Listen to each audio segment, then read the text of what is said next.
Olá, eu sou Caetano Marquezini, sou médico, cirurgião, idealizador do OncoApp e estou aqui hoje para bater um papo sobre o final de ano, espiritualidade. E quando a palavra câncer entra na vida de alguém, ela não chega sozinha. Traz medo, insegurança, rupturas e muitas perguntas que não cabem em exames ou protocolos. Para muitas pessoas, a fé é um lugar de abrigo, um espaço de força, de comunidade e de esperança ativa. Mas também pode ser um lugar de conflito, de silêncio e até de culpa, quando não é bem conduzido. Hoje, o OncoApp convida você para uma conversa sobre fé e enfrentamento com o pastor Márcio Louze, da Igreja Evangélica Luterana do Brasil. A fé que não nega a realidade e que não impõe respostas prontas, mas caminha junto tanto nos bons dias como nos dias difíceis. Uma conversa sobre como essa jornada de fé pode sustentar o ser humano quando o controle se perde, sem prometer resultados, mas oferecendo a presença, sentido e cuidado. Bem-vindo, Márcio. Vamos conversar um pouco sobre fé, né? Vamos lá. Vamos falar sobre esse lado tão importante da vida do ser humano, né? Em um momento difícil, né, Márcio? Especialmente no momento difícil. Um diagnóstico difícil. De câncer, realmente. Mas a pergunta é assim, é lógico que o paciente com câncer, ele vai procurar e procura você como pastor, como um guia, né? Dentro da fé e da religiosidade. Mas às vezes ele chega para você e olha e começa a contar: pastor, eu fui diagnosticado com câncer. E você vê ele agoniado e ele não sabe nem que pergunta fazer. Qual é essa pergunta que ele não faz? A pergunta que o cristão não faz é uma pergunta que não é feita por medo, que é por que eu? Por que Deus permitiu? E o cristão, eu digo de uma forma geral, pelas gerações, né, de talvez uma teologia um pouco mais dura, né, que acabou camuflando o Deus bíblico verdadeiro, né? Imagina você não ter a liberdade de conversar com o pai ou com a mãe e dizer por que isso aconteceu comigo, né? E nós, diante de Deus, somos como crianças. E as crianças, elas precisam de respostas, né? E nós, adultos, muitas vezes fomos ensinados a não fazer certas perguntas a Deus, né? Como assim eu vou reclamar? Mas sabe, doutor, que é interessante nós analisarmos que na Bíblia existe um livro dedicado a lamentos. O livro chamado Lamentações. Lamentações do profeta Jeremias. E é importante que o povo tenha consciência disso. Que nós temos um Pai que está aí não só para nós servirmos e adorarmos, mas é um Pai a quem nós podemos chegar e lamentar, né? E chorar, e resmungar, não contra ele, mas da situação, né? Até porque, biblicamente, nós sabemos que tudo que há de ruim na humanidade são consequências do pecado, no sentido do pecado original, né? Não no caso, a pessoa tem câncer, o que ela fez de errado, que está sendo castigada, não. O pecado que entrou com Adão e Eva, isso estragou toda a criação. O câncer é um desses sinais. Assim como a gripe, assim como a dor de cabeça, né? Todas as coisas ruins que nós temos são sinais dessa queda em pecado. Então, o ser humano, ele, enquanto estiver no mundo, vai passar por dificuldades. E ele pode, sim, se queixar dessas dificuldades. Ele pode, sim, chorar, ele pode reclamar: Deus, eu não queria passar por isso, né? Por quê? Então, quando a gente tem a consciência de Deus como um Pai verdadeiro e amoroso, nós temos mais liberdade e até traz um alívio, né? Nós podermos... Isso é importante, colocar para fora, né? Sim. Até para o câncer não piorar, né? Isso. É tanta coisa, né, que se a gente não fala, o nosso corpo vai falar uma hora, né? E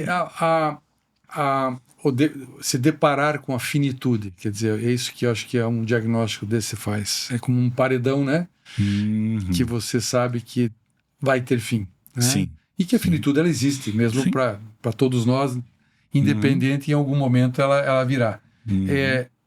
Os conflitos espirituais que vêm junto, Queria que você falasse um pouquinho sobre isso.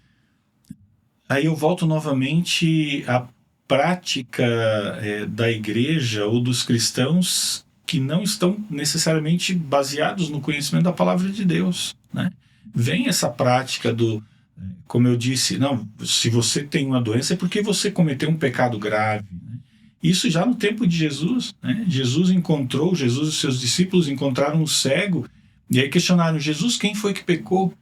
Foi ele que pecou, por isso é cego? Ou os pais dele que pecaram e ele... Não, né? Não é um pecado em si que está sendo cobrado. Como eu disse, né? Faz parte da natureza humana. Quer dizer, não apontar a culpa. Não apontar a culpa, não existe culpa, né? Se bem que na área do câncer nós sabemos que existem fatores que, né, que podem levar, pode levar ao câncer, né? Então, que a gente conhece tão bem. Mas não é culpa. Faz parte do nosso ser humano. Então, aí vem o medo de estar sendo castigado, vem, como eu disse, o medo de lamentar, né, de chorar diante de Deus e dizer: olha, eu não estou aguentando, eu não quero, eu estou triste, eu não aceito isso. E as pessoas procuram mais a explicação ou o acolhimento quando elas chegam na igreja? Em primeiro momento, uma explicação, mas é uma explicação disfarçada de acolhimento. Porque quando a pessoa pergunta o porquê, ela não está querendo que você responda porque você bebeu, você fumou, você não cuidou da sua saúde. Não, a pessoa está esperando que você vai dizer: porque é assim, mas não importa, Deus continua te amando. Eu enxergo essa busca de uma explicação mais como uma abertura para dizer: olha, eu preciso ser acolhido. Um pedido de ajuda. Um pedido de ajuda disfarçado de né, uma busca por compreensão do que está acontecendo, né? Eu acho que no fim é isso, né? No fim é isso porque, ainda mais de uma doença que infelizmente ainda não tem uma cura, né? Uma pílula para se tomar, né?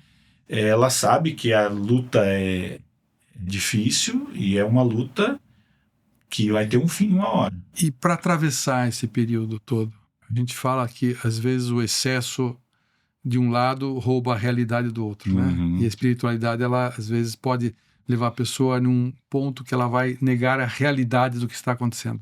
Sim. Como é que a igreja ajuda a pessoa a ela entender a realidade do momento que ela está vivendo e aquilo é necessário para ela viver esse momento? Que eu sempre digo, às vezes, entender que esse é um momento que ela está passando, que talvez seja um momento de conciliação, um momento que ela possa se esvaziar as pedrinhas da mochila, que ela possa acertar as farpas do passado. Como é que a igreja ajuda ela nesse ponto? Eu acho que a primeira forma de ajuda, doutor, é tirar o peso que muitas igrejas ainda colocam. E eu não vou dizer de denominações em específico, mas muitas vezes a forma como o pastor mesmo, ou o padre, isso vai muito de líder, né? Religioso. Mas você não colocar o peso de uma doença, principalmente de um câncer, uma doença tão pesada, de uma forma geral, na questão da fé. Não é fé ou falta de fé, não é por falta de fé e não é buscar de alguma forma agora compensar a minha presença diante de Deus para que ele me livre de alguma coisa. O câncer, né, a medicina está aí, ela que vai estudar, vai dar os procedimentos, mas quando nós compreendemos que em todos os momentos, né, Deus vai continuar do nosso lado até o fim, Deus vai... mas aí Deus vai me tirar a dor? Não. Deus vai me tirar o sofrimento? Provavelmente não. Mas Ele vai estar lá com você para te dar forças. E aí que o doutor disse, né? São momentos em que você reavalia aquilo que é importante. Poxa, quais são as pedras que valem a pena eu carregar na minha mochila? Né? O que realmente vale a pena sofrer? E aí você vê que algumas brigas familiares, alguns desentendimentos com amigos de longa data, vê que isso é tão sem importância, né? que o orgulho, geralmente a gente carrega essas pedras por orgulho, né? Eu não vou me reconciliar porque eu tô certo, né? E aí, de repente, tem uma realidade tão diferente na sua vida que a pessoa vê que o orgulho não é nada e aproveitar, né? E deixar para trás aquilo que realmente é só peso, né, doutor? E a gente sabe que na evolução da doença, muitas vezes a pessoa ela precisa de cuidador, ela começa a ter dificuldades de caminhar, dificuldade de fazer as coisas básicas do dia, e tem a sensação que está perdendo a dignidade. E aí, como é que nós vamos falar de Deus sobre esse templo do corpo, né? Que carrega a alma, né? Como é que nós vamos falar para a pessoa disso? São assuntos que realmente tocam muito a gente, né? Inclusive, um mês e pouco atrás, numa reunião do grupo de mulheres, nós conversávamos sobre as diferentes etapas de uma família. Né? Então, por mais que as mulheres ali nenhuma delas tinham filhos novos, mas todas elas passaram por fases, e mesmo na fase agora de filhos adultos, isso não quer dizer que agora vai ser assim o resto da vida, não, porque tudo vai mudando. E nós falávamos exatamente a respeito disso. Quando chega o momento do filho e da filha cuidar do pai e da mãe, né? Eu tenho uma cunhada agora que o pai dela tem Alzheimer, né? Não é câncer, mas é Alzheimer. Serve para tudo, né? Essa Serve coisa para da tudo. dignidade, né? E inclusive, ele foi pastor, né? Muitos anos também. E ele está inconsciente. Não, ele está de olhos abertos, mas ele já não tem noção do que acontece. Então ela me falou, ela falou assim, você imagina eu dando banho no meu pai, limpando meu pai, né? Para um filho já é constrangedor, imagina para um pai e para uma mãe, né? Passar por esse momento. Realmente são coisas que a gente precisa se despir de muitos preconceitos, né? E lembrar que nós somos, diante de Deus, nós somos iguais, né? E que chega um momento, né? Uma hora somos nós que cuidamos, outra hora nós somos cuidados. Claro que é difícil, né? Não é simplesmente dizer, olha, tá tudo bem, é assim mesmo, seu filho, sua filha vai te dar banho agora. Não é tão fácil. E aproveitando o gancho que você falou da família, tudo, como é que a igreja dá esse apoio para a família? Como é que ensina a família a lidar com essas dificuldades com o paciente, como o paciente com câncer, no caso que nós estamos falando aqui? Nós buscamos sempre estar do lado, né, doutor? Nós não oferecemos nenhuma promessa que não existe, né? Nenhuma promessa de que, não, agora vai ficar tudo bem, daqui a pouco tudo vai transformar e vai voltar ao normal, né? As coisas, né, nós vamos viver o momento que Deus nos deu e nos colocamos ao lado, né? Servindo como irmãos mesmo, né? O nosso filho tem 6 anos, quando ele foi batizado, eu recebi uma palavra de um jovem da igreja muito legal, assim, ele foi batizado e no final do culto o rapaz chegou e disse, bem-vindo no nosso irmãozinho agora, você é nosso irmãozinho. E compreender isso, né? Mas ele lá é meu tio, aquele ali no corpo de Cristo, todos nós somos irmãos e somos parte desse corpo. Uma grande família. E aí nós precisamos, e como o apóstolo Paulo fala, quando ele fala, né, da igreja como o corpo de Cristo, lá em Romanos 12, ele fala exatamente isso. Chorem com os que choram, se alegrem com os que se alegram. O sofrimento de um, ele necessariamente vai ser o sofrimento de outro. E esse outro que não está fisicamente ligado a esse sofrimento, ele busca ser de alguma forma um motivo de apoio, um motivo de alento, de alegria, às vezes, no momento de dor, né? Então é estar ao lado, né? Estar ao lado, enfrentando a realidade junto com o doente, junto com a família, né? Todos adoecem juntos. E eu acho importante isso, voltar ao que eu falei, não oferecer promessas que o próprio Deus não faz. Não oferecer falsas esperanças, né? Estar ali para enfrentar a dor de cada dia, né? Seja as necessidades básicas, às vezes precisa ir no mercado comprar alguma coisa, às vezes você vai lá fazer um momento de devoção, cantar. Às vezes uma ação às vezes é melhor do que uma palavra, né? Sim. com cuidado. E eu estava falando exatamente sobre isso, sobre esse momento de silêncio, às vezes, que ele pode ser preenchido por uma oração, não? Sim. Às vezes as palavras, né? Tem o ditado que diz: nós somos escravos das nossas palavras, né? Às vezes na boa intenção, às vezes nós falamos coisas que vão até machucar. Se nós não sabemos o que falar, o silêncio é um bálsamo também. A presença, né? Você estar ali, se mostrar com sem palavra nenhuma. Você se importa, você está ali à disposição, um abraço, né? um carinho. Acho que o mais importante é isso, né? A gente, agora chegamos ao final do ano, né? A tradição é qual cor eu vou passar, né? E aí tem a tabelinha, né? Cada cor é um desejo, né? Se você tiver amor, né, das pessoas que estão ao seu redor, inclusive nem saúde precisa ter, né? O amor, o companheirismo, isso preenche tantas lacunas, né, doutor? E as pessoas às vezes nem se dão conta do quanto elas são importantes só por estarem lá, né? Só por se importarem, né? Isso é importante, né? Tua presença só ali como um ombro, né? Isso. Um né? ombro para ombro. Um abraço, um carinho. E a gente tem dificuldades com palavras, né?